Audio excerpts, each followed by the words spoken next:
લે આવો આવો બેસો ભાઈ. ચા પીશો? લાવો પૈસા. લે ભાઈ જા ફટાફટ દોડ દોડ ચા લેતો આય. નાસ્તો કરશો? સારું હાલો તાણ હું કરી લઉં.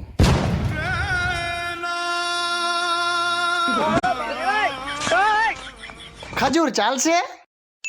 એ ભાઈ આયા બાજુ વાળા સગન ભાઈએ માજો ખજૂર મંગાઈ હતી 100 રૂપિયા લાવ્યો હું 120 રૂપિયા કહી દે જા. ખજૂર ખાવી છે ને લાવો પૈસા. લાવ લેતો આવું ફટાફટ. હાલો તો હું નીકળું હવે. કરવું નથી બેસો ને ભાઈ હવે. થોડો ઉતાવળમાં તો એટલે ઉતાવળ સાચી પણ દીપો નિશાળથી આવતો જશે મળીને જાવ ને. પણ એમાં હું હતું એને આપણે શાંતિ નિરાતે રાખશું પછી. દીપો બચારો કાયમ પૈસા ભેગા કરે કે ગલ્લો ભરાય એટલે ગલ્લો ફોરું અને પૈસા ભેગા ના ના એની કઈ જરૂર નહોતી. સમજો રોકાણા હોત તો સારું હતું. આમ તો જમા એવા રાત રોકાય એવા આવજો.